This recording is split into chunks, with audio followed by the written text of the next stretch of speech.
one of the art fairs in Miami, and I'm meeting with a big artist and sculpturist, and you can see her name there. It's Beth Cavener Stichter, and I'm just going to ask her some questions, how she got her inspiration for the artwork, and what she thinks about this fair in Miami. So can you tell me how you got inspired by making those gorgeous sculptures? Thank you. Well, I start by making portraits of people.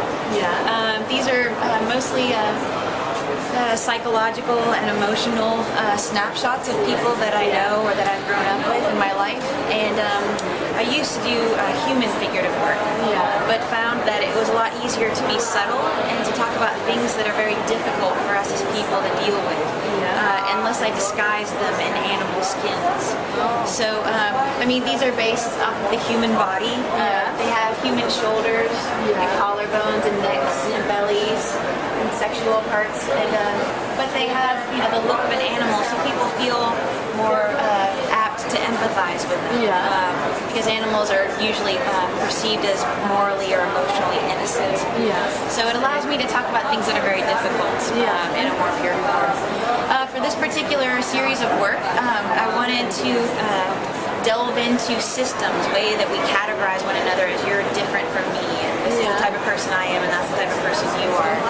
So the Greeks believed that you could understand a person's behavior based off of the amount of fluid in your body. They called it the system of humors.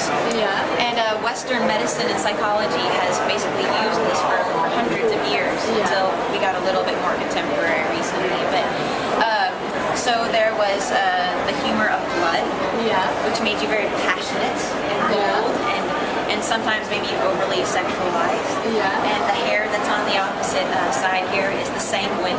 She's the one with too much blood in her body. So she's clutching the heart, which produces that blood, that excess fluid in her body. This is the melancholic. She's obsessed with sadness and things that she cannot help or control in her. And you can see it. You see, like she feels like helpless. That's really nicely characterized. Thank you. And the fluid in her body is produced by the spleen. So the spleen is dragging her down. She feels like she's lost in her own emotional state. This is really good. Yeah, that's a very good way how you portray it. And what is the material you make? This is a type of stoneware, which is clay. So I start with 800 to 1,200, sometimes 2,000 pounds of clay solid. And I pound the clay with my fists and with my body in order to shape the bodies that you see here. And that takes me about 2 days. And then I spend about 2 months cutting the piece up into little tiny sections like this and hollowing it out until I get it down to about 1/4 of an inch, really thin skin. And then I piece the entire thing back together so that it's one hollow shell of its former self. That sounds excellent. I think we got a very nice explanation about the artwork. And is this one still for sale, or? No, we're sold out. You're sold out. That's the best you can. That's gonna happen to you. But for sure, we will feature an interview in our Eyes and magazine and also on our website very soon. Great. Thank you very, very much.